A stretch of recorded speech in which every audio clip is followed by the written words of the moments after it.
আমার বান্দারা 5 ওয়াক্ত নামাজ তোমরা আদায় করবে।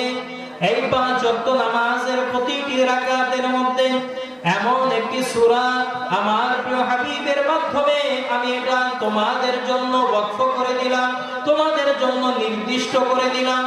অবশ্যই অবশ্যই প্রতি রাকাতে তোমাকে আল্লাহ রাব্বুল আলামিনের কোরআনুল কারীমের সূরা ফাতিহা তেলাওয়াত করতে হবে।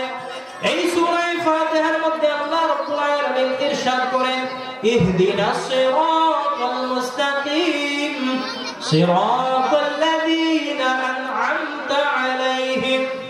বাবারে আমার, বন্ধুরে আমার, গভীর মনোযোগ। প্রতিদিন আমরা এই সূরা তেলাওয়াত করতেছি, আল্লাহ রাব্বুল আলামিনের কাছে প্রার্থনা করতেছি, আল্লাহ আমাদেরকে সরল সঠিক পথে অগ্রসর করো। নারে তাকবীর, নারে রিসালাত, নারে গাউসিয়া, আহলে সুন্নাত ওয়াল জামাত। বিশেষ বক্তার আগমন, বিশেষ বক্তার আগমন, হযরত মাওলানা মুফতি আল-আমিন হুসাইন আল-কাদির সাহেবের আগমন, মাহফিল কমিটির পক্ষ থেকে সকলে বলি মারহাবা। আলহামদুলিল্লাহ, আমাদের আজকের মেহফিলের বিশেষ আলোচক, বিশেষ বক্তা আমাদের মাঝে তাশরীফ এনেছেন।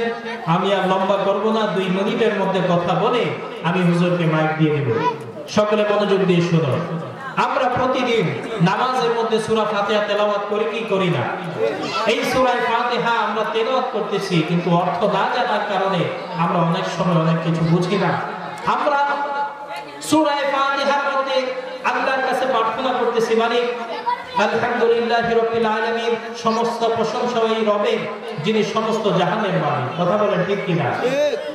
আর রহমানির রহিম, যিনি অতি দয়ালু ও করুণাময়।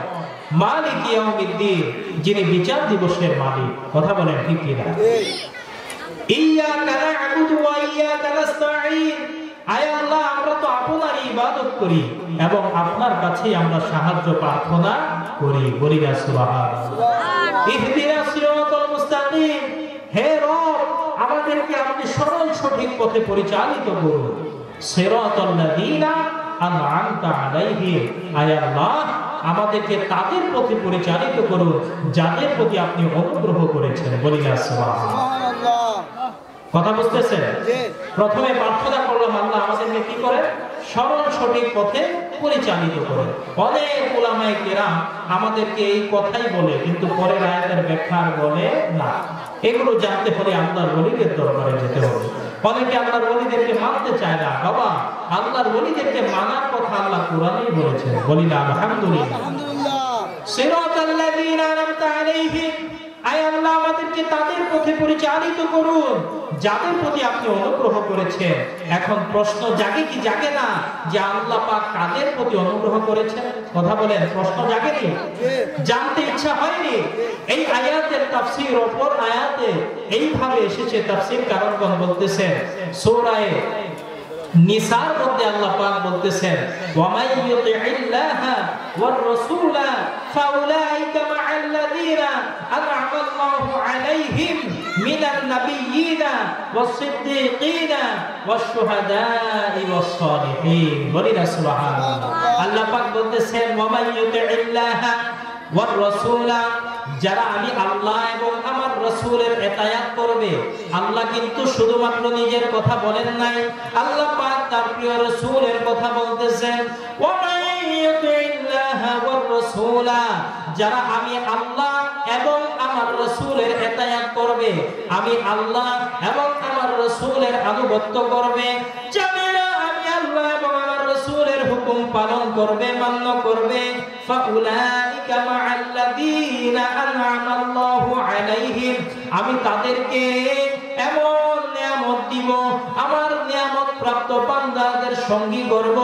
আল্লাহ ও পারে নাহি, আপনি বললেন দুনিয়ার বান্দারা রে, ও আমার বান্দিরা রে, তোমার প্রার্থনা করো। আয় আল্লাহ, আমাদেরকে বান্দাদেরকে তাদের প্রতি পরিচালিত করুন যাদের প্রতি আপনি অনুগ্রহ করেছেন, যাদেরকে আপনি নিয়ামত দান করেছেন। আবার বলতেছেন যারা আমি আল্লাহ এবং আমার রাসূলের আনুগত্য করবে, আমার এবং আমার রাসূলের হুকুম পালন করবে, তাদেরকে আমার নিয়ামত প্রাপ্ত বান্দাদের সঙ্গী আমি করব। আয় আল্লাহ, নিয়ামত প্রাপ্ত বান্দা কারা? আমার আল্লাহ রাব্বুল আলামিন নিজেই উত্তর দিয়ে দিতেছেন, মিনান নাবিয়্যিনা ওয়াস-সিদ্দীকিনা ওয়াশ-শুহাদা'i ওয়াস-সালিহিন। আল্লাহ বলে আমার নিয়ামত প্রাপ্ত বান্দা চারজন। কয়জন? চারজন। জবান খুলে বলি কয়জন? চারজন। আয় আল্লাহ এই চারজনকে এক নম্বরে হচ্ছে মিনান নাবিয়্যিন, নবীগণ। কোনগণ? নবীগণ। ওয়াস-সিদ্দীকিন, সিদ্দিকে আকবর আবু বকর রাদিয়াল্লাহু তাআলা আনহুর ঘটনা আমরা শুনেছি, জীবনী আমরা শুনেছি। এই সিদ্দিকে আকবর ছিলেন সত্যবাদীদের মধ্যে প্রথম কাতারের প্রথম স্থানে। বলি না সুবহানাল্লাহ। এই সিদ্দিকদের সঙ্গী করব। ওয়াশ-শুহাদা, যারা আল্লাহর পথে জীবন অতিবাহিত করেছে, যারা আল্লাহর পথে নিজের জীবনকে কুরবানি করে দিয়েছে, যারা আল্লাহর পথে মৃত্যুবরণ করেছেন, ওই শহীদদেরকে আল্লাহ বলতেছে নিয়ামত প্রাপ্ত। বলি না সুবহানাল্লাহ। তাহলে বাবা এক নম্বরে নবী রাসূলগণ আল্লাহর নিয়ামত প্রাপ্ত বান্দা, তাদের সঙ্গী যদি আমরা হইতে পারি, তাদের পথই হচ্ছে আল্লাহ পাওয়ার পথ, তাদের পথই হচ্ছে মুক্তি পাওয়ার পথ। এক নম্বরে নবীদের পথ, দুই নম্বরে বলতেছে সিদ্দিক, তিন নম্বরে বলতেছে শহীদ। এখন নবীদের জামানা নাই, নবীদেরকে আমরা পাই নাই, সিদ্দিকদেরকে পাওয়া খুব কষ্টকর। শুহাদায়ে কেরাম যারা আল্লাহর রাস্তায় মৃত্যুবরণ করেছে, তারা শহীদ হয়ে গিয়েছে। চার নম্বরে আল্লাহ বলতেছেন ওয়াশ-শুহাদা'i ওয়াস-সালিহিন, সালিহিন আমার নেককার বান্দাগণ। এই সালিহিনের ব্যাখ্যায় তাফসীর কারণগণ বলেছেন, মুহাদ্দিসিন কেরাম বলেছেন, ফুকাহায়ে কেরাম বলেছেন, এই সালিহিনদের ব্যাখ্যা হবে যারা বর্তমান জামানায় আল্লাহর ওলি। বলি না সুবহানাল্লাহ। যারা আল্লাহর ওলি হয়েছে, যারা খেলাফত প্রাপ্ত হয়েছে। বাবা এই খেলাফতটা আমি কাউকে খেলাফত দিলাম এরকম নয়, এই খেলাফতের ধারাবাহিকতা আমার দয়ার নবী বায়ার নবী দু জাহানের বাদশা নবী রাহমাতাল লিল আলামিন, যিনি স্বয়ং খেলাফত দিয়ে গিয়েছেন। বলি না আলহামদুলিল্লাহ।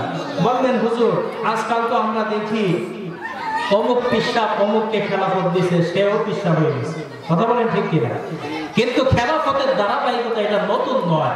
আমার প্রিয় নবী হুজুর আকরাম সাল্লাল্লাহু আলাইহি ওয়াসাল্লাম একদিন হযরত ইমাম হাসান এবং ইমাম হুসাইন, সময় নাই হুজুরকে বসায় রেখে লম্বা করব না, এই 1 মিনিটের মধ্যে ইনশাআল্লাহ আমি শেষ করে দিব। আল্লাহ তৌফিক দান করে বলি আমিন।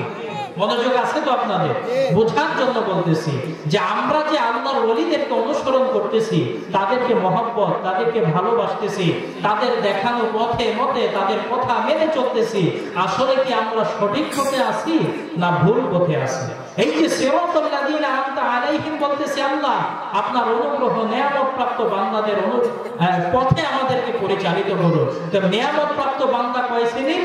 4 শ্রেণী। 1 নম্বরে নবীগণ, 2 নম্বরে সিদ্দিকগণ, 3 নম্বরে শহীদগণ, 4 নম্বরে সালিহিনগণ। উলামায়ে কেরাম বলেছেন 3 শ্রেণীর ব্যক্তিকে পাওয়া এখন আর সম্ভব না, কিন্তু 4র্থ শ্রেণীর ব্যক্তি এখনো মওজুদ আছে। বলে যে আলহামদুলিল্লাহ, যাদেরকে আল্লাহর নবী খেলাফত দিয়ে গেছেন। হযরত ইমাম হাসান এবং হুসাইনকে 2 উরু মুবারকের মধ্যে বসিয়ে নবী পাক, লম্বা হাদিস বাবা, কোনো কিচ্ছা কাহিনী নয়, নবী পাক বলতেছে হাসান তোমার বংশ থেকে 1 জন আসবে নক্ষত্র, আর হুসাইন তোমার বংশ থেকে 9 জন আসবে নক্ষত্র। বলি না সুবহানাল্লাহ। 9 জনের ইতিহাস নাম ধরে ধরে আল্লাহর নবী, আমরা অনেকে বলি আল্লাহর নবী ইলমে গায়েব জানে না, অথচ আল্লাহর নবী ভবিষ্যৎবাণী করে গেছেন। না জানলে বলছে কোথেকে? আল্লাহর নবী বলছেন হুসাইন তোমার বংশ থেকে 9 জন নক্ষত্র আসবে। 1 নম্বরে হযরতে জয়নুল আবেদিন, 2 নম্বরে মুহাম্মদ বাকির, 3 নম্বরে জাফর সাদিক, 4 নম্বরে মুসা কাযিম, 5 নম্বরে মুসা আলী রেজা, 6 নম্বরে জুনাইদ, 7 নম্বরে আলী আসগর, 8 নম্বরে হাসান খালিস এবং 9 নম্বরে ইমামে মেহদী আলাইহিস সালাম। বলি না সুবহানাল্লাহ। ইমাম মাহদী উনি কি দুনিয়া আসছে? আমরা জানি কিয়ামতের আগে আসবে, কিন্তু আমরা ওনার নামের আগে কি পাঠ করি? ইমাম। ইমাম বলেন কি বলেন না? হ্যাঁ, ইমাম কি জন্য বলেন? ইমাম কি জন্য বলেন? তো দুনিয়ায় আসে না। আল্লাহ নবী হুজুর আকরাম সাল্লাল্লাহু আলাইহি সাল্লাম ওনার ভবিষ্যৎবাণী করে গেছেন। ইলমে গায়েবের আর দলিল লাগে? এটাই তো বড় দলিল। যারা বুঝে না, যারা বুঝতে চায় না, আল্লাহ তাদেরকে সঠিক বুঝ দান করে, বলি আমিন। আল্লাহর প্রিয় হাবিবকে আল্লাহ উচ্চ মর্যাদা দান করেছেন, এরকম মর্যাদা আর কাউকে দেন নাই। সেই নবীর শান-ও-মান যারা খাটো করতে চায়, নবীকে তুচ্ছ-তাচ্ছিল্য করতে চায়, তাদের থেকে আল্লাহ যেন আমাদেরকে হেফাজতে রাখে, তাদের থেকে আমাদের ঈমান আমলকে যেন আল্লাহ হেফাজতে রাখে। আমরা নবীকে সবচাইতে ঊর্ধ্বে মানি, আল্লাহর পরেই যার স্থান। কথা বলেন ঠিক কিনা? ঠিক। নবী আল্লাহ নয়। নবী কি নয়? আল্লাহ নয়। আল্লাহ সৃষ্টিকর্তা, নবী হচ্ছে কি? সৃষ্টি। নবী কি? সৃষ্টি। সৃষ্টি কখনো স্রষ্টার সমতুল্য হতে পারে না। কিন্তু আল্লাহ পাক তার পরক্ষণে যার সম্মান, আল্লাহ বলেছেন ওয়ারফা'না লাকা যিকরাক, হে হাবিব আমি আপনার শান-ও-মানকে সূর্য বাঁকা দান করেছি। আমার আলোচনা শেষ। হযরত ইমাম হাসান রাদিয়াল্লাহু